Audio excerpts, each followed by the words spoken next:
Bienvenidos oyentes, estamos un día más con ustedes aquí en el informativo de Radio Sefarad que comentará Jorge. ¿Qué hay? ¿Qué tal, Alejandro? Comenzamos con los titulares de hoy. Solo 12 personas entraron a Egipto desde Gaza el primer día de apertura del cruce de Rafah. Trump exige $1.000 millones a la Universidad de Harvard por daños y perjuicios en la disputa sobre antisemitismo. Francia emite órdenes de arresto contra 2 franco-israelíes por complicidad en genocidio. De Gaza a Irán, Israel prepara sorpresas espaciales para próximos conflictos. Las cuentas de la era nazi del Credit Suisse bajo nuevo escrutinio del Senado estadounidense. Estos son los asuntos que hoy les traemos a este informativo de Radio Sefarad y que comenzamos con la primera noticia hablando de que solo 12 palestinos de los 42 que intentaron hacerlo entraron y otros 12 salieron el lunes de Egipto desde Gaza, el primer día de una reapertura limitada del paso fronterizo de Rafah, entre los que salieron 5 heridos y 7 acompañantes. Esta cifra es significativamente inferior a la cuota de 50 pacientes y 2 acompañantes por paciente establecida. Los que regresaron a Gaza fueron interrogados varias veces durante su viaje en un puesto de control a unos 500 metros del cruce de Rafah. Todos los palestinos de Gaza que quieran entrar o salir de la franja deben recibir la aprobación egipcia y Egipto envía los nombres al Servicio de Seguridad Interior israelí Shin Bet para su autorización.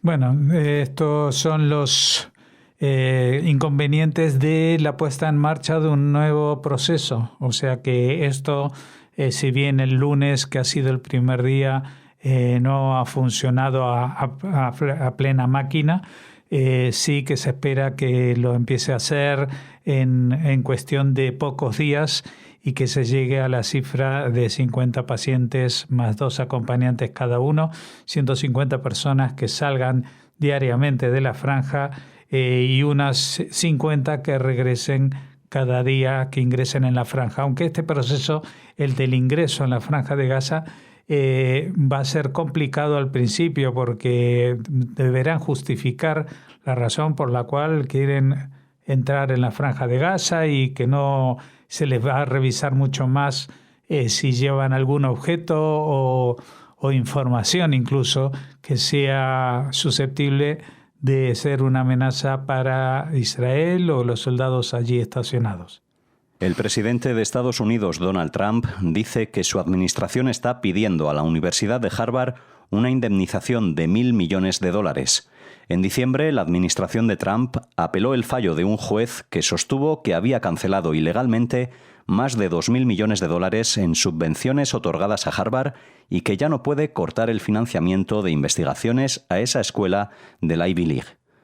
Harvard ha sido un foco central de la amplia campaña de la administración para aprovechar el financiamiento federal para forzar el cambio en las universidades estadounidenses que, según Trump, están plagadas de ideologías antisemitas y de izquierda radical. Trump dijo el año pasado que su administración estaba cerca de un acuerdo con Harvard que incluiría un pago de $500 millones por parte de la escuela después de meses de negociaciones sobre las políticas educativas. Bueno, esta es una noticia que viene con un largo tren de noticias previas durante el año pasado. Ya saben que Donald Trump ha tenido declaraciones muy duras para con las universidades de la Ivy League, o sea, las universidades más prestigiosas de Estados Unidos, a las que ha acusado de alentar el antisemitismo y también la izquierda radical. Y digamos que en algún sentido pues no le falta razón. Lo que pasa es que no se sabe si estos mecanismos finalmente de estas indemnizaciones que pide pues se llevarán a cabo tal como las pretende. Ya empezó hablando de $500 millones, a muchos les pareció una barbaridad, y luego planteó incluso $2.000 millones, y ahora se está hablando de $1.000 millones en total. Estamos hablando de unas sumas astronómicas que suponen el presupuesto anual total de muchos países pequeños, pero que para las universidades del prestigio, del tamaño de estas como Harvard, pues no es que sean moneda fácil, pero sí que son capaces de solventar esa situación. El problema es judicial. Si esto que exige Trump es de acuerdo a la ley, si puede impulsar desde el gobierno una penalización por instigación al antisemitismo y a la izquierda radical. Ya hemos visto que durante especialmente el año pasado, pues hemos visto todas las grandes universidades tomadas por los estudiantes con ataques antisemitas bastante furibundos contra los estudiantes judíos, etcétera, etcétera. Así que, bueno, es una situación compleja y que seguramente no se resolverá de un día para otro. Las autoridades francesas han emitido órdenes de arresto contra 2 ciudadanos franco-israelíes por complicidad en genocidio, acusados de intentar impedir la entrada de ayuda humanitaria a Gaza. Según un abogado de las ONG que presentaron la denuncia el año pasado, es la primera vez que un país considera el bloqueo de la ayuda como una posible complicidad de genocidio. Las órdenes de arresto fueron emitidas en julio del año pasado contra Nili Kupfer-Nawori, del grupo Israel is Forever, y Rachel Tuitu, del grupo Tzaph 9, cuyos activistas intentaron bloquear los convoyes de ayuda a Gaza. Las órdenes exigen que ambos comparezcan ante un juez de instrucción, pero no su detención. Se les acusa de intentar bloquear la entrada de camiones de ayuda a Gaza entre enero y noviembre de 2024 y en mayo de 2025 en los cruces fronterizos de Nitzana y Kerem Shalom. En aquel momento, algunos activistas se opusieron a la entrega de ayuda a Gaza mientras los rehenes israelíes seguían cautivos en la franja. Bueno, la verdad que me parece que Francia se le ha ido un poco la pinza. Lo digo así en plan coloquial, pero realmente decir que gente que ha estado en manifestaciones que no han sido violentas, porque de esto hay que aclararlo, sino que estaban tratando de que no entrara la ayuda humanitaria a Gaza en tiempos de guerra, que es algo que en muchas otras guerras pues a nadie le hubiera llamado la atención, pero digamos que no impidieron la entrada de estos camiones. Simplemente protestaron, intentaron decir de que no tenía que ayudar Israel a gente que pretendía eliminarlos y que mantenía estos rehenes, etcétera, etcétera.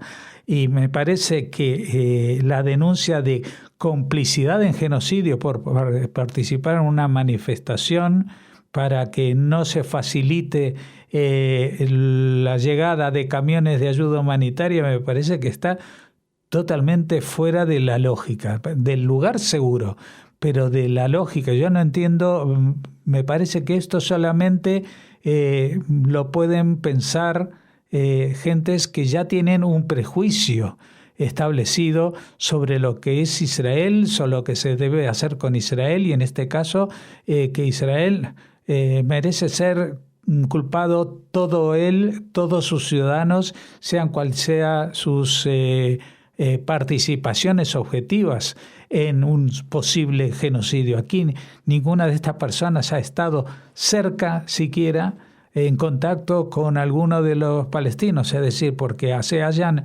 manifestado en contra del suministro de alimentos a un grupo que secuestra y que se apropia de la ayuda humanitaria para dársela a los combatientes de ese grupo terrorista, me parece que eso está muy lejos de ser cómplices de genocidio. Me parece que lo que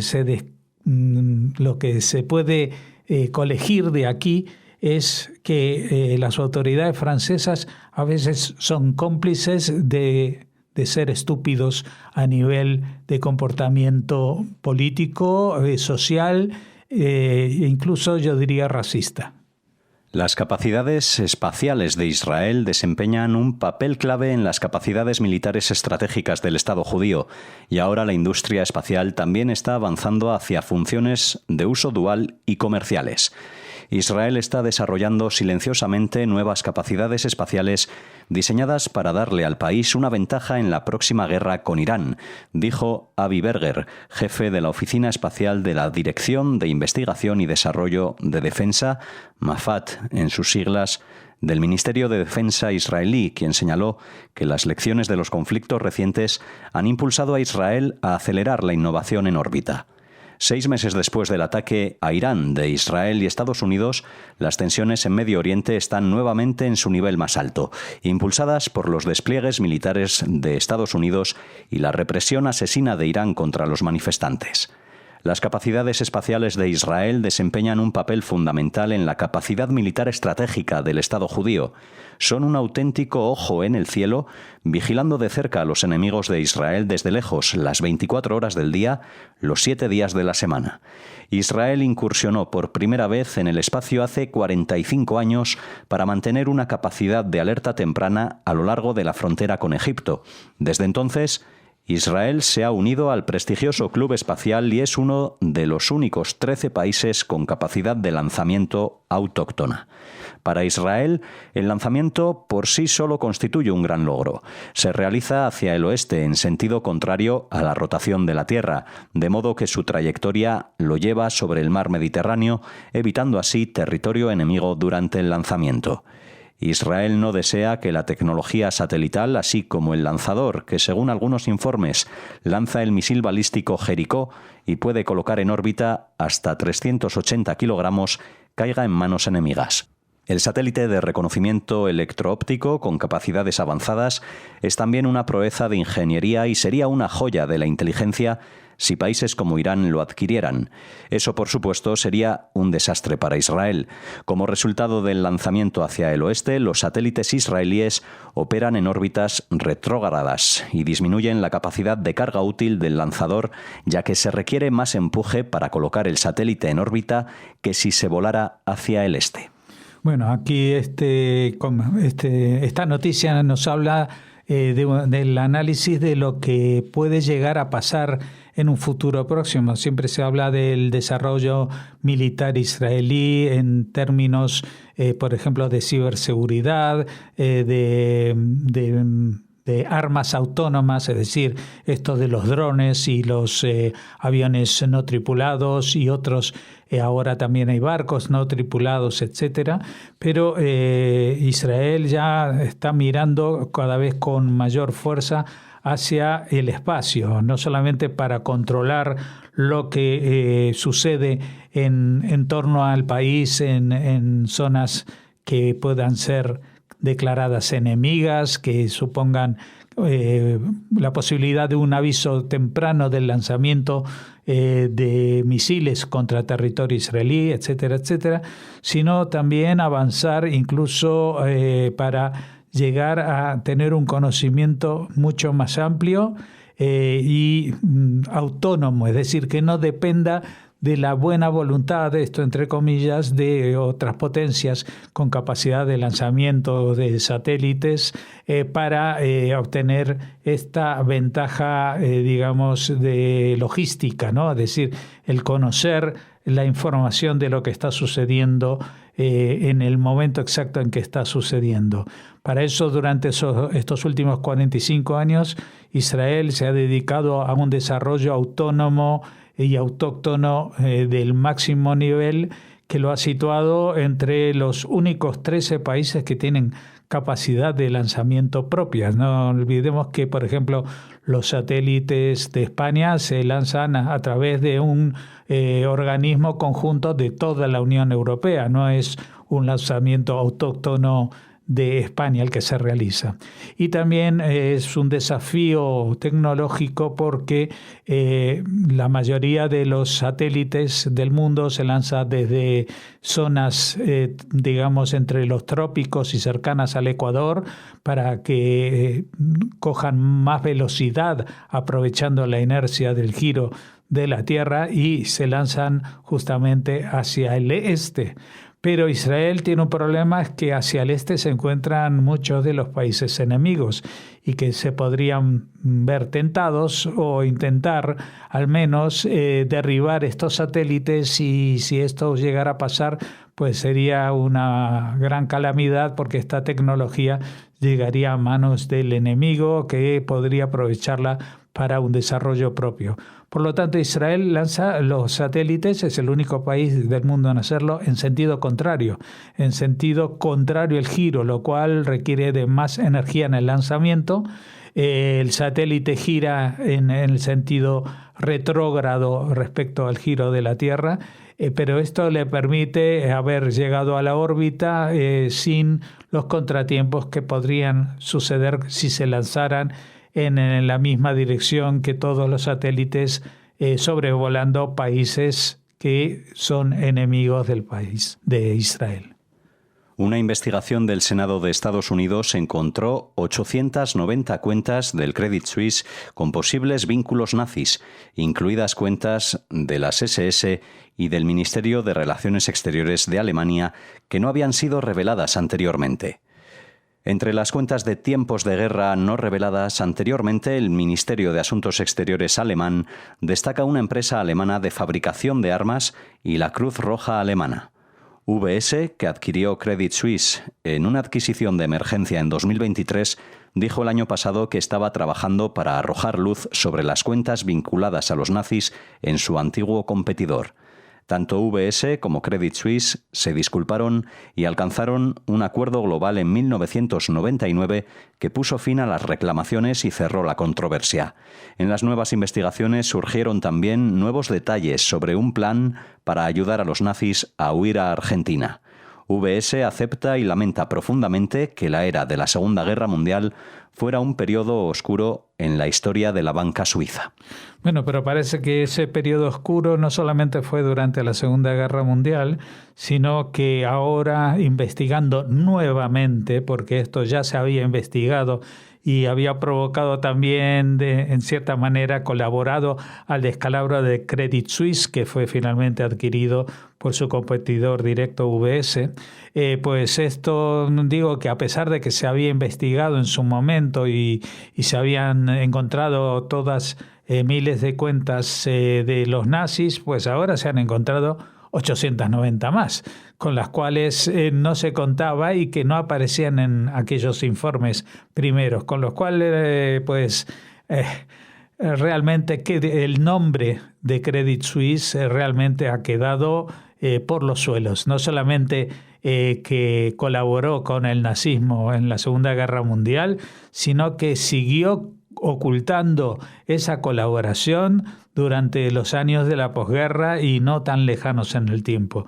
Ahora UBS se ha visto de alguna manera obligada a llevar a cabo una nueva investigación más a fondo, más profunda, para sacar a la luz absolutamente todos estos temas que tenía contratado el banco suizo con estas cuentas que generalmente eran famosas por ser anónimas y tras las cuales se escondía no solamente mucho del delito internacional de gente que cometía delitos en distintos países, sino también de países que delinquían y quebrantaban los derechos humanos, como fue la Alemania en la época nazi.